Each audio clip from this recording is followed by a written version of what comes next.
Hey Bat fans, Luke here, back ready to bat chat about this week's main Batman release title, that being Batman Detective Comics issue number 980, which I believe serves as the penultimate issue of not only the Batman Eternal storyline, also the penultimate issue on James Tynion IV's run on Detective Comics. And in this video, to be honest, I'm going to try to keep this relatively short, because I also kind of want to throw in some bonus thoughts on a couple other Bat books, but plus two, just, it's Mother's Day, try to keep this as relatively short so I can get a quick workout in and go back with my wife and kids so we can celebrate Mother's Day. This issue, to be honest, with this issue, just the rest with the other issues in this storyline, again, it's kind of that gray cloud that kind of hovers over. It's just whether or not, this whole future aspect portion of the story is kind of going to hinder it overall.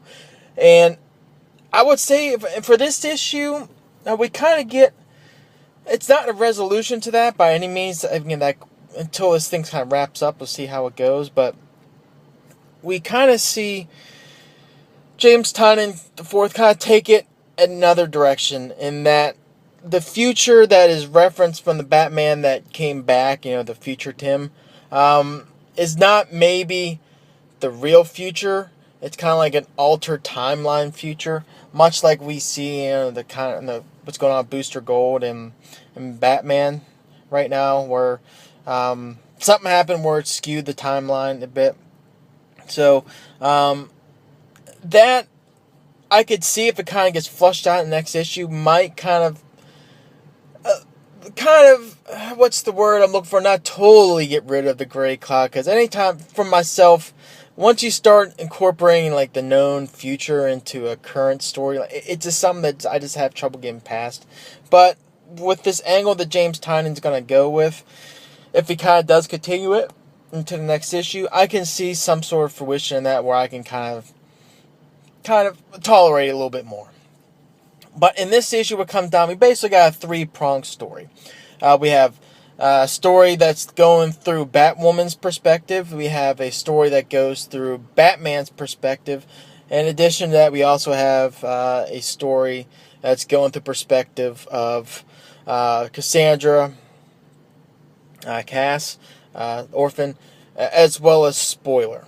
And they're all going against either Brother Eye directly, or members of the OMAC army, plus plus Tim, Brother Eye, Batman indirectly. So the first one is Kate. So basically what comes down to, the overall plan in this issue is that, oh, by the way, this is the main cover. I think Barrows says, I can't remember. While it's a clever cover, and I do like the concept, because this thing with, the Batgirl symbols behind Orphan and Spoiler, we'll get into that in a minute, it does play. But I'll be honest, this is a no-brainer. The variant by Raphael Albuquerque, I'm giving this the nod, hands down. It is just a beautiful cover, and I love what DC's doing with these variants, where they're putting the focus on the art, that virgin cover aspect, and just put the necessary admin information right down here, but just really showcasing the art. Let the art speak for itself.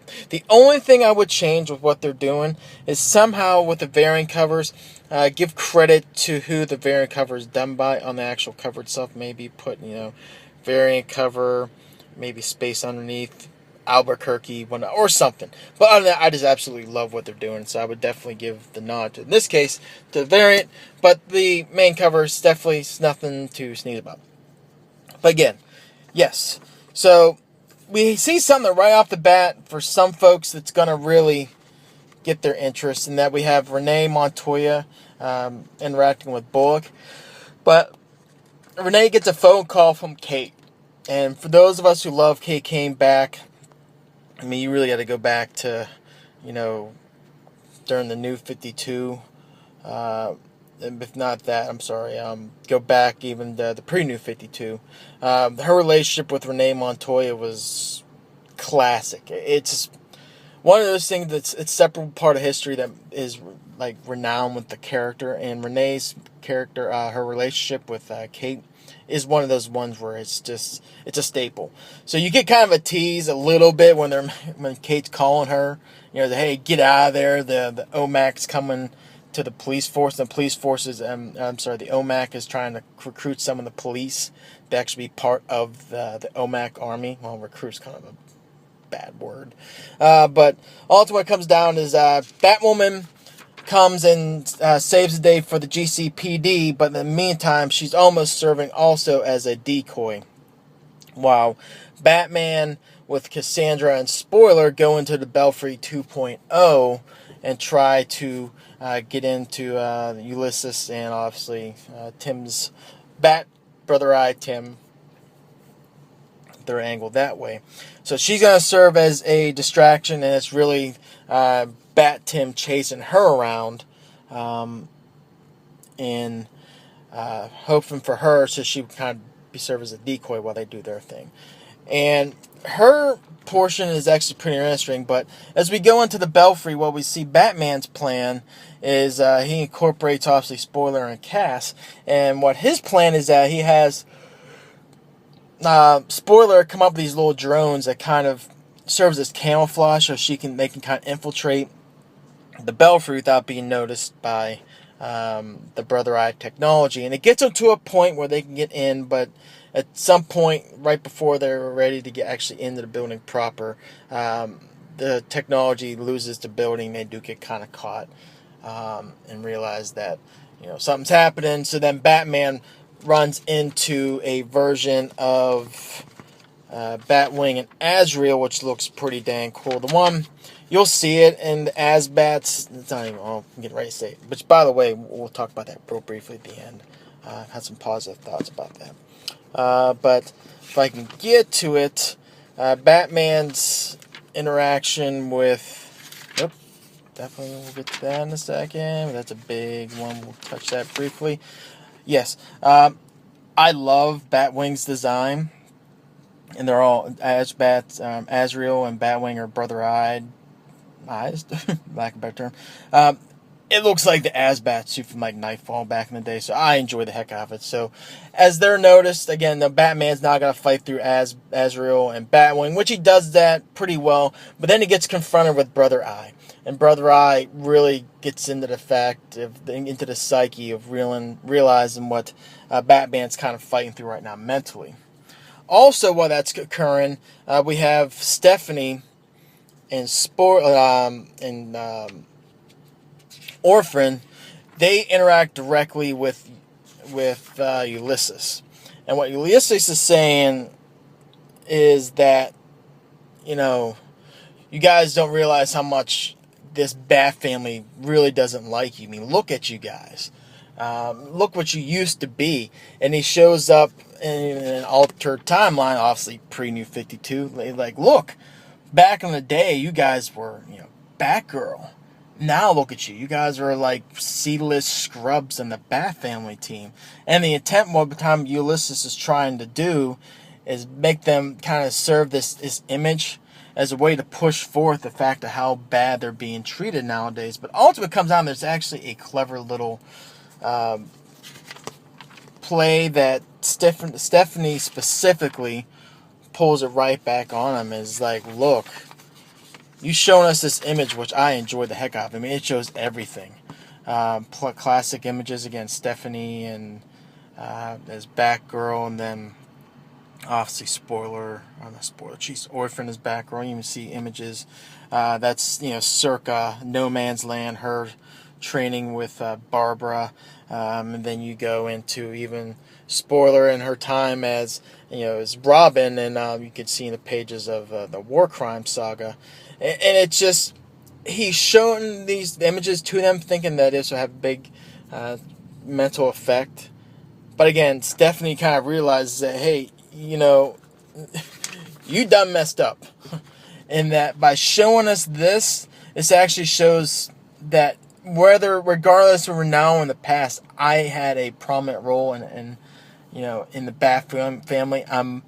I was important then, now, whatever it is may be. you basically just boost my confidence and my belief in myself. And in doing that, I'm going to use these images that you're showing me in an altered timeline as tools and motivation to take you down now, which I just thought was really awesome.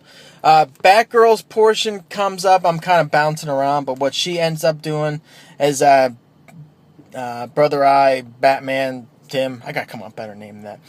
He basically showing the whole reason why Kate is the reason behind the existence of this, this future Bat Tim and OMAC, and her decision to actually go into, again, this other timeline, whether it be future or Splendor or not, to her to actually go after Batman and take him out is the whole reason why the current events are what they are now, because of her actions, and Kate kind of sees that. And to be perfectly honest, of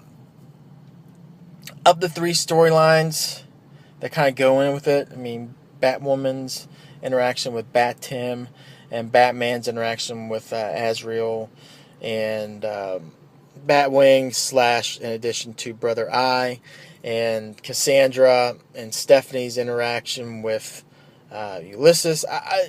The one that should have been the most was obviously the Cassandra and Stephanie one, but the one I think should have been kind of like the second tier one should have been the Kate Kane sub-story. And to be honest, I thought it felt kind of flat because we kind of retreading ground that we already knew. So, and then the one with Batman, again, was more thematic. It's just kind of really hitting on this home and this thread that's been pulling along, especially if you read Future's End and, oh God, what was the other one? The New 52 World's End, I think that's what it was. The whole concept with Batman and Brother Eye, why it's there, that really hit home during those 2 weekly events, circa New 52. You'll enjoy the interaction a little bit with Batman and Brother Eye. But again, the one with Kate kind of felt a little flat. The artist was great. I will give absolute credit. I forget who is the actual artist in this. I think that's another break, I believe. We're going through the arts in this. Scott Eaton. I enjoyed Scott Eaton's art in this. The colorist, John Cleese and Alan Palazuela. Oh boy, I messed that up. I thought the colors were fantastic in this too. The OMAC colors were great. The designs were great. Even Renee's face there, the facial expression, I thought was great. I didn't feel like there was a whole lot of shortcuts as far as design, and even in the panels, some of the details in the background, I didn't feel cheated. And I really do thought Eaton really hit a home run. Not only with the colorist, I think the inker gets credit to Wayne Focker. Oh boy. Faucher. We'll just say Faucher. Oh gosh. And if that's his name, I'm sorry. If I'm butchering up, I don't want to butcher up wrongly. But anyway, I do feel you get a solid effort within this end. And I also like the dark. It was great. And the panel layouts had a good mix of traditional, and you also get kind of some ones that kind of break up the monotony a little bit. And I just thought that the art just really accompanied the script really well. This one really, really did capture me a lot. This was fun. The only thing that's holding back is this whole future aspect thing, which we'll see how it kind of goes. But again, I just want to get back to it. I love another thing too what the colorist did when you get these holograms views. It's just the way it kind of showed it. It was just great, and I love this design for Stephanie as Batgirl. Just fantastic. To be perfectly honest, I'm going to give this one a 3. You know what? I'm going to give this one a 3.5 out of 5. This was fun. And it's just that whole great cloud that's kind of hovering over me. It kind of dampened it a little bit. But I'm going to kind of disregard this to just kind of focus on this issue alone. This was fun. Fun story, and it's kind of leading into a good ending. And I enjoyed the heck out of this one, to be honest. Of the Batman Eternal issues so far, I think this was the best one. So, good job, and I'm excited to see how this kind of wraps up. We'll see. So, anyway, oops. Sorry about that. Dropped my phone. Those are my thoughts on Detective. Real quickly, do want to kind of mention some thoughts on a couple of other books that came out. Batman Dark Knight Batman White Knight issue number 8 of 8 came out. Batman White Knight has been a solid story throughout. It has its ups and downs, but definitely at the lowest point, still solid book. Probably wouldn't give anything less than a 3 out of anything. Probably in the highest issues, probably getting a 4.5 even. It ended well, and it kind of really did kind of close everything out. For the most part, all the loose ends were wrapped up. They did leave one little dangling modifier out there that I didn't notice it being closed out. It's something that Alfred mentions in a letter to Batman that, hey, go into my floorboard and check for something. So I know Murphy has been mentioning a sequel for this, so hopefully that will get addressed in that. But everything gets wrapped up really well. I love the Batmobiles in this. I know Murphy loves to draw cars, and you see a good mix of all the Batman vehicles. You see the 1966 era Batmobile and everything up to the Christopher Nolan Tumbler Batmobile, and even see the motorcycle from the Tumbler in this. So you get that aspect, and the whole Napier character I just found really fascinating, and the showdown between the Harley Quinns, Harley Quinn and the Neo Joker, I thought was really well done, and how it wrapped up, I really enjoyed it, to be perfectly honest. Keeping in mind, again, this is not in main continuity, so you can kind of branch out a little bit, but still I thought Murphy really did stay true to a lot of the core characteristics of the character, and I really enjoyed how everything kind of wrapped up. The very, very ending, what Batman chooses to do with Gordon, is kind of interesting. It's one that we always kind of think Gordon knew, but in this take, obviously, it's right in front of his face. So if there is a sequel, which, to be honest, they probably will. It just did too well. That's going to be an interesting storyline to kind of see how that kind of flourishes a little bit. The only thing I kind of had a complaint about is Alfred gets brought up again in this, and his death was just really glossed over really quick, and then they bring it back at the very end through a letter. I think the death of Alfred would have a little bit more impact than just have it kind of glanced over, but that's it. I'd give this a 4 out of 5. This was really good. And at some point when they come out with this in trade, I'll probably reread it in trade and then maybe do a review and kind of let this one simmer again. If that's doing too much on it right now, kind of get the whole hyperbole effect in it. But when this collects in trade, I'll probably read it again and then kind of get some thoughts on it, because I thought this was solid and wrapped up a really good storyline. I think this title really did exceed expectations for many folks. This was good. And lastly, do want to mention a couple thoughts on Justice League No Justice, issue number 1. This is a 4-issue event starting this week, also going the next 4 weeks, headed by Snyder, Williamson, Tynion IV, and art by Manapul. If you read Metal, some of this stuff is going to really just... You're going to be able to connect the dots a lot, the reason why. If you haven't been reading Metal, I can see you kind of wondering when they start talking about the Source Wall and, the Dark Multiverse. You might be kind of lost a little bit, but I think you kind of get past that. I think you'll be okay. I think Snyder and team do a pretty good job explaining the plot behind this event and why everyone's kind of divided up into their teams. I think the art in this fantastic. Manapul was just great. The Brainiac part, to be honest, I was kind of wondering how they were going to attack it, being that he's going to be the one to kind of segue this event into motion. And I thought that was done pretty well. The thing that kind of held me back a little bit, this is why I'm kind of giving this like a 3, maybe, I give it a 3, is the whole Amanda Waller part.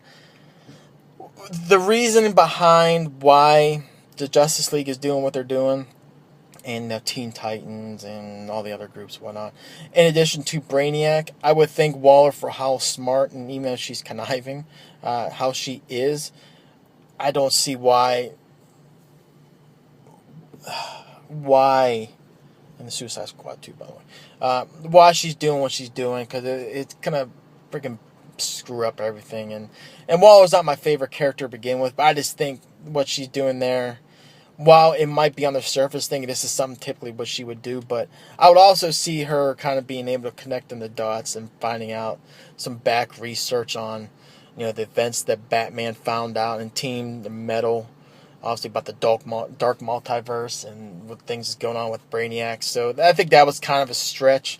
But other than that, I thought the dialogue was good. It laid out, I think, really well this foundation of how this event's going to go. The only thing that's kind of worrying me a little bit is that it's only 4 weeks, and on a stage as big as it is, I hope we don't kind of rush it. But I think this is a solid start.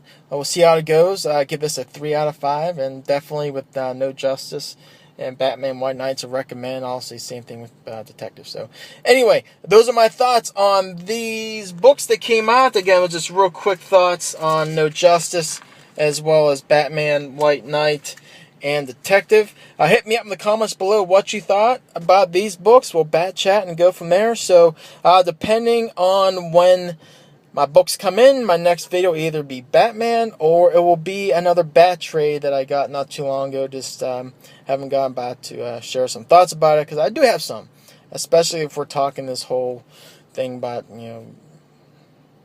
Silver Age Batman. I said too much. We'll take a look at it then. So, until next video, take care.